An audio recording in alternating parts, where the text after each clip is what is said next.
Students, आज का topic है question first from miscellaneous exercise chapter 2।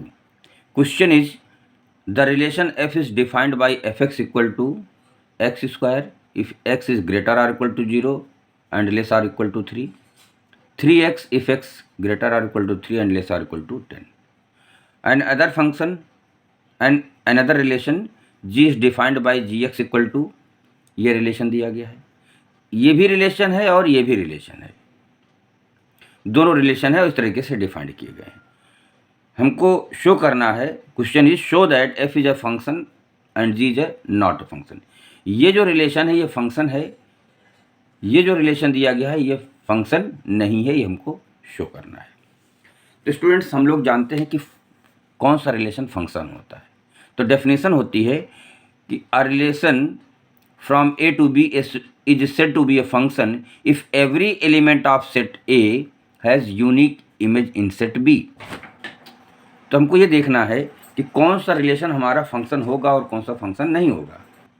तो स्टूडेंट्स, फंक्शन होने के लिए दो प्रॉपर्टी होना ज़रूरी है। एक तो डोमेन के सभी एलिमेंट की इमेज होना ज़रूरी है और दूसरा वो इमेज यूनिक होना ज़रूरी है। तो यहाँ ज़रा देखिएगा, अगर हम x की वैल्यू 0 से लेकर के 3 तक कुछ भी पुट करेंगे x में, तो हमको एक इमेज मिलेगी। जैसे सपोज दैट हमने 0 पुट किया तो 0 का स्क्वायर 0 मिलेगा, 1 पुट करेंगे तो 1 का स्क्वायर 1 मिलेगा, 2 पुट करेंगे तो 2 का स्क्वायर 4 मिलेगा, 3 पुट करेंगे तो 3 का स्क्वायर 9 मिलेगा। लेकिन 3 यहाँ पर भी डिफाइंड है, तो अगर हम 3 इसमें रखेंगे तो 9 मिलेगा, लेकिन 3 यहाँ रखेंगे तो भी 9 मिलेगा। 3 3 जा 9। तो अगर हम इसमें एफ एक्स में देखें, इन एफ एक्स में देखें कि आपको f3 की वैल्यू कितनी मिल रही है, 3 का स्क्वायर दैट इज़ 9, और दूसरे f3 की वैल्यू भी मिल रही है 3 × 3 दैट इक्वल टू 9। इसका मतलब हुआ कि अगर हम ये समझने का प्रयास करें थोड़ा सा, यहाँ पर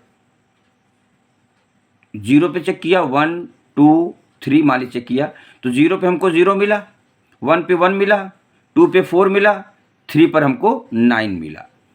अब देखिए 3 पे यहाँ से 9 मिला। अब 10 तक में कुछ भी अगर मान ली हम 4 पे चेक करते हैं तो 4 पे हमको यहाँ 4 3 जा 12 मिलेगा, 4 से 12 पे मिलेगा।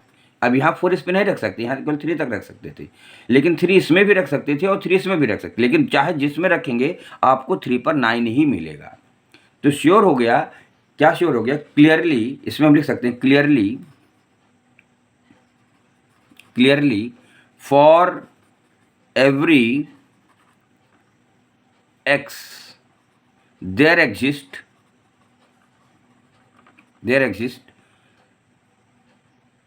unique image।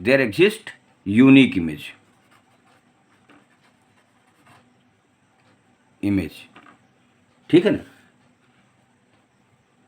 हमने क्या देखा कि अगर इसमें हम कोई भी x की वैल्यू रखेंगे लेकिन हमको यूनिक इमेज ही मिलेगा। इसका मतलब हुआ कि देयरफॉर या hence F x is a function, क्योंकि हमको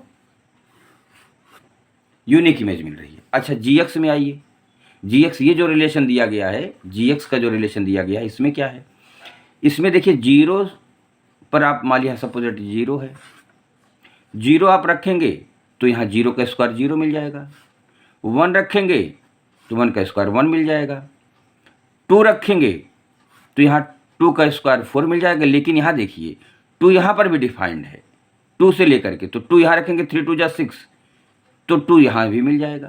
तो 2 की दो वैल्यू मिलेगी, 2 यहाँ से 4 मिलेगा और यहाँ से 2 रखने पर 6 मिलेगा। अब एक एलिमेंट की दो इमेज हो गई, तो क्या ये फंक्शन होगा? नो, ये फंक्शन नहीं होगा। यहाँ लिख देते हैं f2 equal to 4 and also f2 equal to 6 for x equal to 2 there exist two images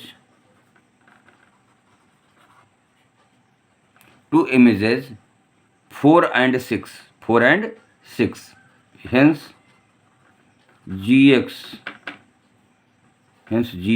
is not a function, ये मेरा आंसर हो, प्रूफ हो गया कि जी एक्स फंक्शन नहीं होगा, क्योंकि इस वाले रिलेशन में एक एलिमेंट की दो इमेज मिल रही है, जबकि इस वाले केस में एफ एक्स में एक एलिमेंट की एक ही इमेज मिल रही थी। यहाँ 3 2 बार था, लेकिन दोनों की पुट करने के बाद भी सेम इमेज आ रही थी, तो यहाँ कोई दिक्कत नहीं हुआ। लेकिन यहाँ दिक्कत हो गया, यहाँ 2 कॉमन था, 2 इसके लिए भी एलिजिबल था, 2 इसके लिए भी एलिजिबल था, यहाँ रखने पर 4 मिला, यहाँ रखने पर 6 मिला, और एक ही एलिमेंट की दो इमेज हो गई, इसलिए ये रिलेशन फंक्शन नहीं होगा।